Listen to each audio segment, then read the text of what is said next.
Hi guys, welcome to our channel Anand academy. இன்றைக்கி நம்ம BOQ டிஸ்கஷனில் இருக்கோம்.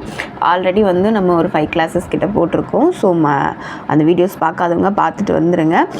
இன்றைக்கி நம்ம ஒரு 20 கொஸ்டின்ஸ் வந்துக்கிட்ட டிஸ்கஸ் பண்ண போகிறோம். நம்ம இந்தியன் பாலிட்டி ரிலேட்டடாக நம்ம வந்து பிஓக்யூ டிஸ்கஸ் பண்ணிக்கிட்டு இருக்கோம். ஆல்ரெடி நம்ம சேனல் பார்த்துட்டு இருக்கவங்களுக்கு தெரியும், ஸ்கூல் புக்ஸ் வைஸ் வந்து நம்ம சிலபஸ் கவர் பண்ணிக்கிட்டு இருக்கோம் இந்தியன் பாலிட்டியில். ப்ளஸ் வந்துட்டு டெய்லி கரண்ட் அஃபேர்ஸ் நம்ம சேனலில் போய்கிட்டு இருக்கு. ஆல்ரெடி சிம்பிளிஃபிகேஷன் டாப்பிக்கும் நம்மள போய்கிட்டு இருக்கு ஆப்டிடியூட் கிளாஸஸில். ஸோ ஆப்டிடியூட் கிளாஸஸ் மேபி இன்னும் ஒரு கிளாஸ் இருக்கும். முடிஞ்சுன்னா நம்மளுக்கு சிம்பிளிஃபிகேஷன் டாபிக் வந்து முடிஞ்சிடும். நெக்ஸ்ட்டு வந்து நம்ம எல்சிஎம் ஹெச்சிஎஃப் டாபிக் போகணும். அதே மாதிரி குரூப் 4க்கான தமிழ் இலக்கணம் கிளாஸஸும் நம்ம இதில் சேனலில் அவைலபிளாக இருக்குது. ஸோ மறக்காமல் சேனலை சப்ஸ்கிரைப் பண்ணிடுங்க. அப்படின்னா தான் உங்களுக்கு வீடியோஸ் எல்லாமே கரெக்டாக வரும். சரி, இன்றைக்கி நம்ம ஒரு 20 கொஸ்டின்ஸ் கிட்ட இந்தியன் பாலிட்டி ரிலேட்டடாக நம்ம ப்ரீவைஸ்க்கு டிஸ்கஸ் பண்ணலாம். ஃபஸ்ட் கொஸ்டின் பாருங்கள். கீழ் வருபவர்களுள் யார் இலாக்கா இல்லாத அமைச்சராகியவர் அப்படின்னு சொல்லி பார்த்தோம் அப்படின்னா நம்மளுக்கு வந்து ஆன்சர் வந்து சி. ஆன்சர் வந்து நம்மளுக்கு சி தான் கரெக்டு. கோபாலசாமி ஐயங்கார் வந்து தான் நம்மளுக்கு என்ன பண்ணியிருப்பாங்க அப்படின்னா இலாக்கா இல்லாத மத்திய அமைச்சராக வந்து ஃபஸ்ட்டு வந்திருப்பாங்க. இவர் வந்து யாரோட அமைச்சரவையில் இருந்திருப்பாங்க அப்படின்னா ஜவஹர்லால் நேரு அமைச்சரவையில் தான் இவர் வந்து என்ன பண்ணியிருப்பாங்க, இலாக்கா இல்லாத அமைச்சராக வந்து கொண்டு வந்திருப்பாங்க. ஓகே,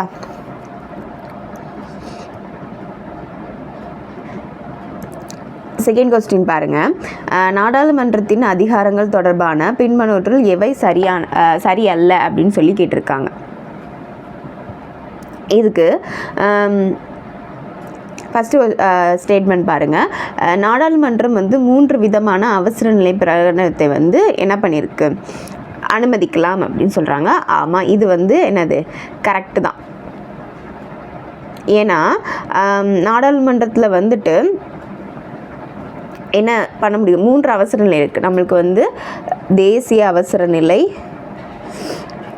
மாநில அவசர நிலை, அடுத்து வந்து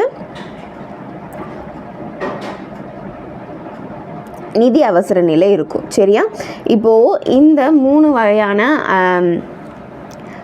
அவசர நிலை வந்து நாடாளுமன்றத்தால் என்ன பண்ண முடியும், நம்மளுக்கு வந்து பிறப்பிக்க முடியும். ஸோ அப்போ இது வந்து கரெக்டு. நெக்ஸ்ட்டு நாடாளுமன்றம் மாநில சட்ட மேலவையை வந்து நீக்க முடியாது அப்படின்னு சொல்லியிருக்காங்க. ஸோ இது நம்ம பார்த்தோம் அப்படின்னா கம்பல்சரி வந்து நாடாளுமன்றத்தினால அதை பண்ண முடியும். பட் இங்கே என்ன பண்ணியிருக்காங்க, முடியாதுன்னு சொல்லியிருக்காங்க. அப்போ இது தப்பு. எந்த ஆர்டிக்கிள்னால் ஆர்டிக்கிள் வந்து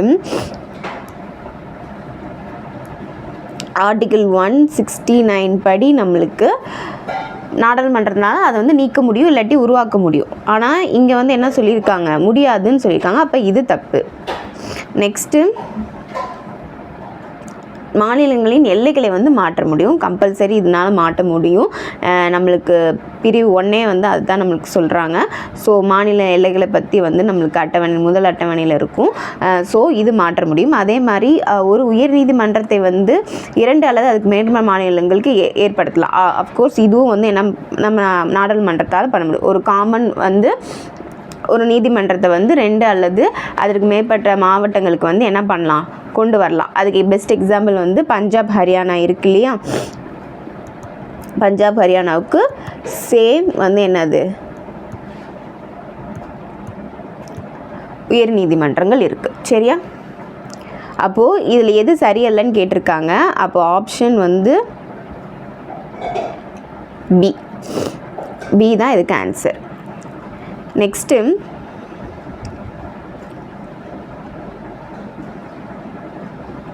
ஜல்லிக்கட்டு ஏறுதழுதல் அரசமைப்பின் விளையாட்டு என்ற தமிழரின் கலாச்சாரம் மற்றும் பண்பாடு இந்திய விதியின்படி பாதுகாப்பு அளிக்கப்பட்டது. எந்த விதியின்படி நம்மளுக்கு பாதுகாப்பு அளிக்கப்பட்டதுன்னு பார்த்தோம் அப்படின்னா இதுக்கு ஆன்சர் வந்து 29 கிளாஸ் 1.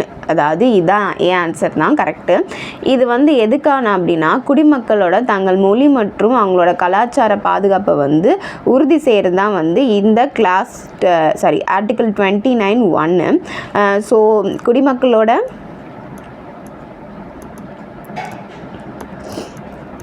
மொழி மற்றும் பண்பாட்டு பாதுகாக்கிறது வந்து இந்த ஆர்டிக்கிள் கீழே வரும். ஸோ ஒரு நம்ம ஜல்லிக்கட்டுன்றது ஒரு தமிழரோட என்னது பண்பாடு கலாச்சாரம் தானே, தமிழரோட கலாச்சாரன்றதுனால இந்த ஆர்டிக்கிள் வந்து ஜல்லிக்கட்டுன்றது இந்த ஆர்டிக்கிள் கீழே வரும். சரியா? அதே மாதிரி ஆர்டிக்கிள் 39 கிளாஸ் 1 பார்த்தோம் அப்படின்னா இது வந்து ஆர்டிக்கிள் 39 வந்து நம்ம பார்த்தோம் அப்படின்னா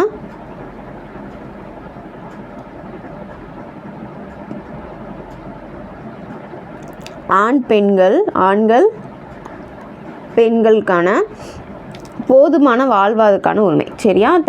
ஆர்டிக்கிள் 39(1) வந்து என்ன அப்படின்னா போதுமான வாழ்வாதாரத்துக்கான உரிமை தான் இந்த ஆர்டிக்கிள் 39 கிளாஸ் 1 வரும். சரியா?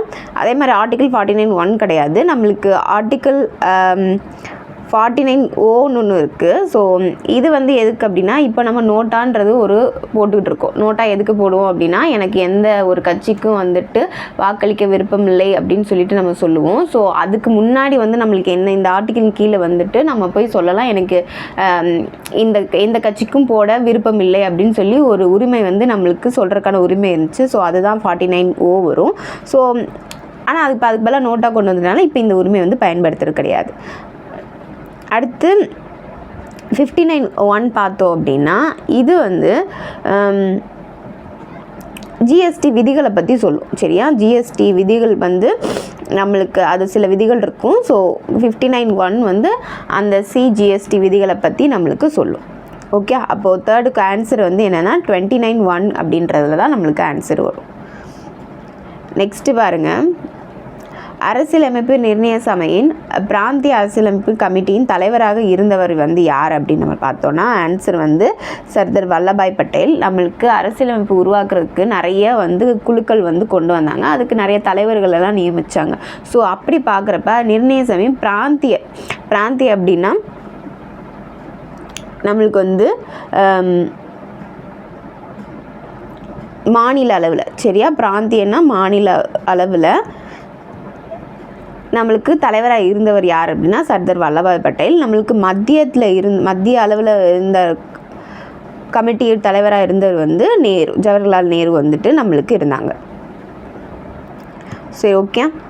அதே மாதிரி வரைவு குழு தலைவர் வந்து நம்மளுக்கு டாக்டர் பிஆர் அம்பேத்கர் தெரியும் உங்களுக்கு. ஸோ ஒவ்வொன்றுக்கும் ஒன்று இருக்குது. அதே மாதிரி நிர்ணய சபை, அரசியலமைப்பு நிர்ணய சபையோட தலைவர் யாருன்னு பார்த்தோம்னா தற்காலிக தலைவராக வந்து சச்சிதானந்த சின்ஹா இருந்திருப்பார்.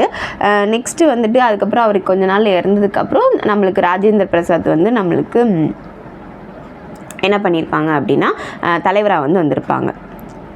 நெக்ஸ்ட்டு பாருங்கள், கீழ்கண்டவற்றில் எவர் வரைவுக்குழு உறுப்பினராக இடம்பெறவில்லைன்னு பார்த்தோம் அப்படின்னா வரைவுக்குழு நம்ம இப்போ தானே சொன்ன வரைவுக்குழு தலைவர் வந்து டாக்டர் பிஆர் அம்பேத்கர் பார்த்தோம்.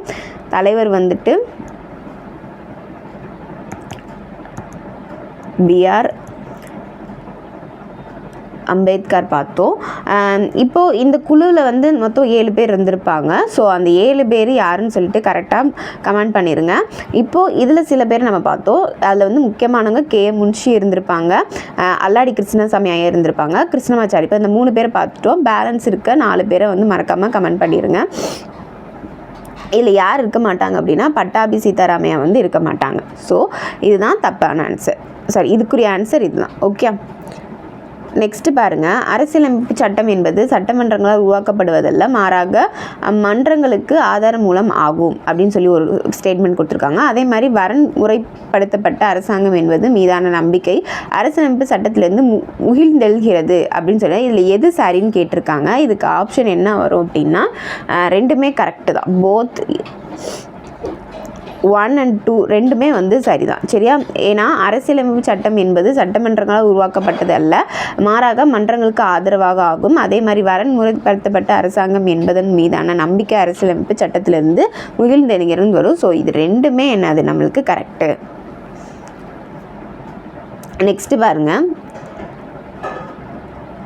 1986ஆம் ஆண்டில் மக்களாட்சி மற்றும் மேம்பாட்டிற்காக பஞ்சாயத்து நிறுவனங்களை புத்துயிர்ப்பிக்க அமைக்கப்பட்ட குழு என்ன பார்த்தோம் அப்படின்னா இது வந்து ரொம்ப இம்பார்ட்டன்ட். இப்போ தான் நம்ம ரீசெண்டாக என்ன பண்ணியிருப்போம் அப்படின்னா பஞ்சாயத்து ராஜ் தினம் வந்து நம்ம கொண்டாடிப்போம் ஏப்ரல் 24. ஸோ அப்படி பார்க்குறப்ப இது எந்த குழுவின் நடுப்பில் வந்துருக்குன்னா இதில் மெயினாக பார்க்குறது எல்எம் சிங்கி குழு. சரியா, இது எப்போ ஸ்டார்ட் பண்ணியிருப்பாங்க அப்படின்னு நம்ம பார்த்தோம் அப்படின்னா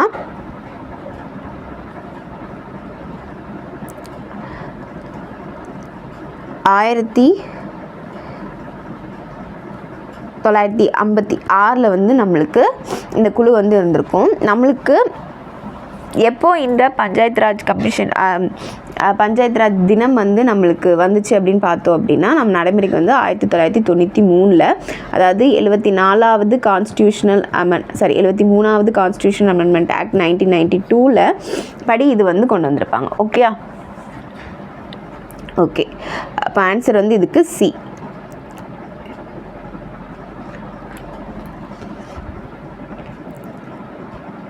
நெக்ஸ்ட் பாருங்கள், அரசியலமைப்பில் முகப்புரையில் கொடுக்கப்பட்டுள்ள கொள்கையின் சரியான வரிசைன்னு பார்த்தோம் அப்படின்னா நம்மளுக்கு மெயினாக வந்து ப்ரியாம்பிளில்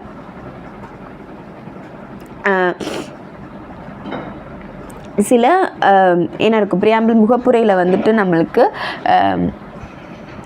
சில கொள்கைகளை கொண்டு வந்திருப்பாங்க. சரியா, அதன்படி நம்ம பார்த்தோம் அப்படின்னா அதோட ஆர்டர் சரியான வரிசை என்ன அப்படின்னு பார்த்தோம் அப்படின்னா இறையாண்மை, சமதர்ம, சமய சார்பற்ற மக்களாட்சி, இது வந்து குடியரசுன்னு வரும். குடியாட்சின்னு இருக்கு இந்த இடத்துல, இது வந்து குடியரசு. சரியா,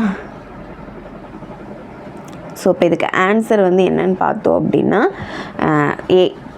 சரியா, அதாவது இறையாண்மை, சமதர்ம, சமய சார்பற்ற, அதாவது சோவர்ஜினிட்டி, சமதர்ம, சமய சார்பற்ற மக்களாட்சி, குடியாட்சி, இதுதான் இந்த ஆர்டர் தான் வந்து கரெக்டு. இதில் சமதர்மம், சமய சார்பற்றன்ற வேர்டு வந்து எப்போ நம்மளுக்கு வந்து புதுசாக ஆக்ட் பண்ணாங்க, இது ஸ்டார்டிங்கில் கிடையாது. இது வந்து 42nd கான்ஸ்டியூஷனல் அமெண்ட்மெண்ட் ஆக்ட் 1976 இது வந்து சேர்த்துருப்பாங்க. சரியா, நெக்ஸ்ட்டு பொறுத்துக பார்த்தோம் அப்படின்னா முதல் பட்டியலில் என்ன இருக்குன்னு பாருங்கள். முதல் பட்டியலில் நம்மளுக்கு மாநிலங்கள், யூனியன் பிரதேசங்கள் பெயர் பட்டியல் இருக்கும். ஸோ ஏக்கு வந்து இங்கே வரும். அப்போது இது வந்து ஏக்குரியது. சரியா, முதல் பட்டியலில் என்ன இருக்கும், மாநிலங்கள் மற்றும் யூனியனின் பிரதேசங்கள் பெயர் பட்டியல் இருக்கும். 8ஆம் பட்டியலும் நம்ம பார்த்தோம் அப்படின்னா மொழிகள், நம்ம ஆல்ரெடி நிறைய இதில் பார்த்துருக்கோம். 8ஆம் பட்டியல் வந்து மொழிகள் இருக்கும். 11ஆம் பட்டியல் வந்து நம்ம பார்த்தோம் அப்படின்னா பஞ்சாயத்து ராஜ். ஓகே, பஞ்சாயத்து கமிஷன் இருக்கும். 7ஆம் பட்டியலில் வந்துட்டு மத்திய அரசு மாநிலங்களுக்கிடையான, இதுக்கு என்ன வரும், சாரி, இங்கே பி வரும், இங்கே வந்து சி வரும். ஓகே, அப்போ முதல் பட்டியலில் மாநிலங்கள் மற்றும் யூனியன் பிரதேசங்களின் பெயர் பட்டியல். அடுத்து வந்துட்டு 11ஆம் பட்டியலில் பார்த்தோம் அப்படின்னா பஞ்சாயத்து இருக்கும். 7ஆம் பட்டியலில் மத்திய அரசு மற்றும் மாநிலங்களுடைய அதிகார பதிவு இருக்கும். 8ஆம் பட்டியல் வந்து மொழிகள் இருக்கும். நெக்ஸ்ட்டு பாருங்கள், கீழ்கண்ட கூற்றுக்களை கருதுன்னு பார்த்தா அதில் தவறான கூற்றை வந்து கண்டறிக. இதில் பார்த்தோம் அப்படின்னா அதாவது நடப்பு செய்திகளில் வந்த இது வந்து PIC 377 பற்றிய நிகழ்வானது LGBTQ உரிமைகளுடன் தொடர்புடன் பார்த்தோம் அப்படின்னா இது என்ன அப்படின்னா ஒவ்வொரு வழக்கு வந்து கொடுத்துருக்காங்க. இந்த வழக்கு வந்து எதனுடைய தொடர்புடையதுன்னு பார்த்தோம் அப்படின்னா 377 வந்து LGBTQ. ஆமாம், இது வந்து நம்மளுக்கு நவதேவ் சிங் ஜோஹர் மற்றும் அவங்களோட ஓரினச் சேர்க்கை பற்றி வந்து இதில் சொல்லியிருப்பாங்க. ஸோ இது கரெக்டு. ஓரினச் சேர்க்கை வந்து எதில் வரும்னா LGBTக்குள்ள வரும். இது கரெக்டு. அதே மாதிரி ஜோசப் சாயின் எதிரி விசஸ் இந்திய ஒன்றியம் வந்து எந்த வழக்குன்னா 497 தொடர்புடையது. இதுவும் கரெக்டு. இது வந்து நெக்ஸ்ட்டு இந்திய இளம் வழக்கறிஞர்கள் விசஸ் கேரள அரசு வந்து பெண் உரிமைகளோட தொடர்புடையது. ஆமாம், ஏன்னா வந்து அவங்க வந்து இங்கே நம்ம மெயினாக சபரிமலை போகிறத பற்றி பேசணும் இல்லையா, அது பெண்கள் வந்து அந்த தொடர்புடையது தான் வந்து இந்த வழக்கு. ஸோ இதுவும் கரெக்டு. அடுத்து வந்து அஸ்வந்த் எதிர் மகாராஷ்டிர அரசு, இந்த வழக்கு வந்து கல்வி உரிமை பற்றி சொல்லியிருக்காங்க. ஸோ இது தப்பு. அஸ்வந்த் வெர்சஸ் மகாராஷ்டிரா அரசு வந்துட்டு எதுக்கானது அப்படின்னு பார்த்தோம் அப்படின்னா குற்றவியல் நடைமுறைகளுக்கு தான் வந்து அது வந்திருக்கும். குற்றவியல் வழக்கு, அதாவது கிரிமினல் கேஸ். சரியா, கிரிமினல் கேஸ் வரையாது, ஆனால் வந்து கல்வி உரிமை சட்டம்னு சொல்லியிருக்காங்க. ஸோ இது தப்பு. அப்போது ஆப்ஷன் ஏ வந்து கரெக்டு. இல்லை எது தவறாதுன்னு கேட்டிருக்காங்க. அப்போ ஆப்ஷன் 4 மட்டும்தான் தப்பு. ஓகே. நெக்ஸ்ட்டு, கீழ்வருவனவற்றுள் எது சட்டத்தின் ஆட்சி கிடையாது?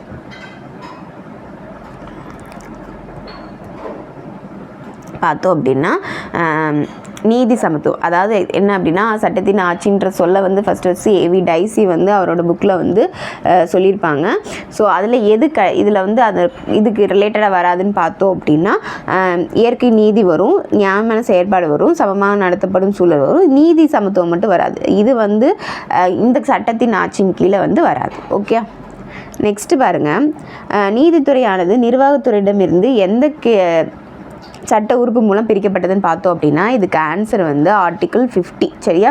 இந்தபடி தான் நம்மளுக்கு என்ன பண்ணியிருப்பாங்க அப்படின்னா பிரிச்சிருப்பாங்க. நீதித்துறையை வந்து நிர்வாகத்துறையிலேருந்து நம்மளுக்கு பிரிச்சிருப்பாங்க. இது வந்து டிபிஎஸ்பி நம்ம அது போல் இல்லையா, அரசிற்கு வழங்கப்படும் கோட்பாடுகள் பார்த்தோம்ல, அந்த இது மூலியமாக தான் நம்மளுக்கு இந்த இதை பிரிச்சிருப்பாங்க.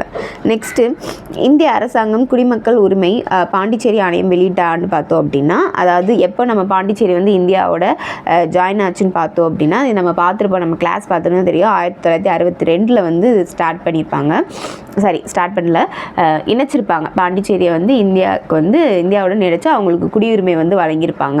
குடியுரிமை சட்டம் 1955 படி நம்மளுக்கு பாண்டிச்சேரியை வந்து 1962 வந்து ஜாயின் பண்ணியிருப்பாங்க. ஓகே.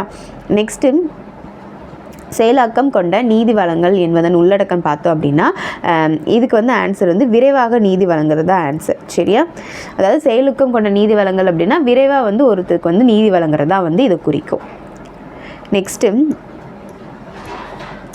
பல்வந்த் ராய் மேத்தா குழுவின் அறிக்கையும் பரிந்துரைக்கப்பட்டது பார்த்தோன்னா, மெயினாக இது பஞ்சாயத்து ரிலேட்டடாக தான் வரும். நம்மளுக்கு பல்வந்த் ராய் மேத்தா குழுன்றது ரொம்ப இம்பார்ட்டன்ட் குழு. பஞ்சாயத்து ரிலேட்டடாக நம்ம கமிஷன் பார்க்கும்போது அவங்க எத்தனை அடுக்குமுறை வந்து கொண்டு வந்தாங்க அப்படின்னா, 3 அடுக்குமுறையை வந்து ரொம்ப அவங்க கொண்டு வந்தது தான். இதில் பார்த்தோன்னா அவங்க 3 அடுக்குமுறையாக என்னென்ன சொன்னாங்க அப்படின்னா, கிராம பஞ்சாயத்து கிராம அளவில், அதே மாதிரி பஞ்சாயத்து சமிதிக்கு சொன்ன வந்தாங்க. மொத்தம் 3 அடுக்கில் வந்துட்டு நம்மளுக்கு பஞ்சாயத்து உள்ளாட்சி அமைப்புகள் இருக்கணும்னு சொன்னாங்க. பஞ்சாயத்து சமிதி, அடுத்து ஜில்லானா மாவட்ட வளவில்.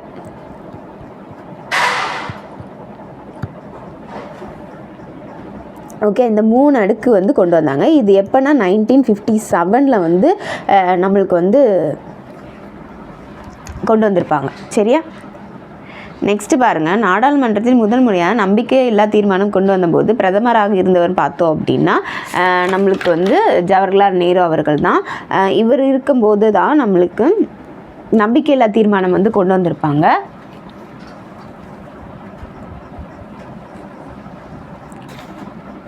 இது யார் கொண்டு வந்திருப்பாங்கன்னு பார்த்தோம் அப்படின்னா ஜேபி கிருபலானி. சரியா? இவர் தான் வந்துட்டு ஜேபி கிருபலானி ஏதாவது கொண்டு வந்திருப்பாங்க. பட் ஆனால் வந்துட்டு எப்போனா 1963 கொண்டு வந்திருப்பாங்க, ஆகஸ்ட் மந்தில். பட் இது வந்து தோல்வி அடைஞ்சிருக்கும். அந்த நம்பிக்கையில்லா தீர்மானம் வந்து தோல்வியில் முடிஞ்சதுனால இது ஒன்றும் நடந்திருக்காது. நெக்ஸ்ட்டு பாருங்கள், கீழ்கண்ட கூற்றுகளில் சரியானவற்றை தேர்வு செய்யன்னு பார்த்தோம் அப்படின்னா, இந்திய அரசியலமைப்பு சட்டத்தின் அடிப்படை கடமைகள் குறித்து வரும் கூற்றுகளை கவனிங்கன்னு பார்த்துருக்கோம். இந்திய அரசியலமைச்சர் உருவாக்கியிருந்து அடிப்படை கடமை வந்து ஒரு பகுதியாக இருந்திருக்கு. இது வந்து தப்பு. ஏன்னா நம்ம நிறைய டைம் சொல்லிட்டோம், நம்ம கிளாஸ் பார்க்குறவங்களுக்கு தெரியும், அடிப்படை கடமைகள் வந்து சோவியத் யூனியன் மூலியமாக 42 சட்டத்திட்டம் மூலியமாக தான் உள்ளே கொண்டு வந்திருப்பாங்க. ஸோ இது வந்து ஆல்ரெடி இந்த இதில் வராது. அடுத்து, அடிப்படை கடமை இந்திய குடிமகனுக்கு மட்டுமே பொருந்தும். ஆமாம், இது வந்து அந்நியருக்கு வந்து பொருந்தாது. அதே மாதிரி ஸ்வரன் சிங் குழு மூலம் அடிப்படை கடமைகள் ஒரு பகுதியாக அரசியலமைப்பு சட்டத்தில் சேர்க்கப்படுது. இதுவும் கரெக்டு. நீதி பேராணைகள் மூலம் அடிப்படை கடமைகள் வந்து நிலைநாட்ட முடியும் அப்படின்றது வந்து கடமைகள் வராது. நீதி பேராணைகளும் அடிப்படை உரிமைகள் தான் நம்மளால் பண்ண முடியும். ஸோ இது தப்பு. சரியா? அப்போ ஆன்சர் வந்துட்டு 3ம் 2ம் சரி. ஆப்ஷன் பி தான் கரெக்டு. நெக்ஸ்ட்டு, அரசியலமைப்பு சட்ட சரத்து 340 கீழ் உருவாக்கப்பட்ட ஆட்சிமொழி ஆணையத்தின் படி கீழ்கண்டவற்றில் எது வந்து வரும் பார்த்தோம் அப்படின்னா, இந்திய ஒன்றியத்தின் ஆட்சி மொழியாக ஹிந்தியை படிப்படியாக அமல்படுத்துவது, இந்திய ஒன்றியத்தின் ஆட்சி மொழியாக ஆங்கிலத்தை பயன்படுத்துவதை குறைத்து கொள்வது. இதுக்கு ஆன்சர் 2மே வரும். சரியா? இதுக்கு நீங்கள் பார்த்தீங்க அப்படின்னா இதுக்கு இந்த சரத்தின் கீழே தான் வந்துட்டு இது ரெண்டுமே வரும். ஓகே, நெக்ஸ்ட்டு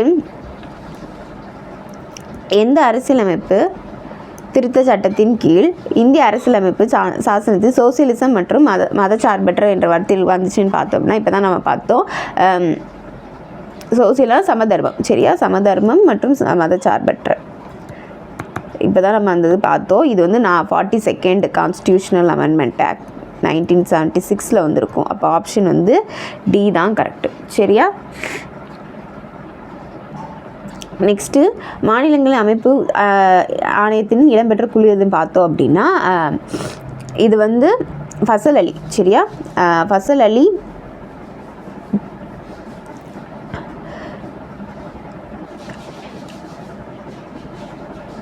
இவங்க பி, ஆப்ஷன் பி தான் கரெக்ட் இதுக்கு, சரியா. ஃபசல் அலி வந்து தலைவராக இருந்திருப்பார். ஓகே, ஃபசல் அலி வந்து தலைவர். இவங்க 2 பேர் வந்து உறுப்பினர்களாக இருந்திருப்பாங்க. இது வந்து எதுக்குன்னா 1953 வந்து இந்த குழு வந்து மொழி அடிப்படையில் வந்து மாநிலங்களை பிரிக்கிறதுக்காண்டி அமைச்சிருப்பாங்க. மொழி அடிப்படையில் வந்துட்டு நம்மளுக்கு மாநிலங்களை பிரிக்கிறதுக்காண்டி வச்சுருப்பாங்க. ஸோ இவங்க குழுப்படி 1956 வந்து மாநில மறுசீரமைப்பு சட்டம் வந்து கொண்டு வந்திருப்பாங்க. மாநில மறுசீரமைப்பு சட்டம் வந்து கொண்டு வந்திருப்பாங்க. ஓகே, ஸோ ஆன்சர் வந்து டி. நம்ம இதோட 20 கொஸ்டின் முடிச்சுக்கலாம் அன்றைக்கான செக்ஷனில். ஓகே, நெக்ஸ்ட்டு வந்துட்டு நம்ம இன்னொரு பார்க்கலாம். அதே மாதிரி நம்ம சேனலில் வந்துட்டு மேக்ஸ் கிளாஸ் வந்து லைவ் ஸ்டார்ட் பண்ண போகிறோம். ஸோ டேட் வந்து மேபி வந்து ஞாயிற்றுக்கிழமையாக இருக்கலாம். ஸோ சேனலை மறக்காமல் சப்ஸ்கிரைப் பண்ணிக்கோங்க. அப்படின்னா தான் நமக்கு போகிற கிளாஸஸ் எல்லாமே மறக்காமல் கிடைக்கும். வீடியோ பிடிச்சிருந்துச்சுன்னா லைக் பண்ணுங்கள். தேங்க்யூ.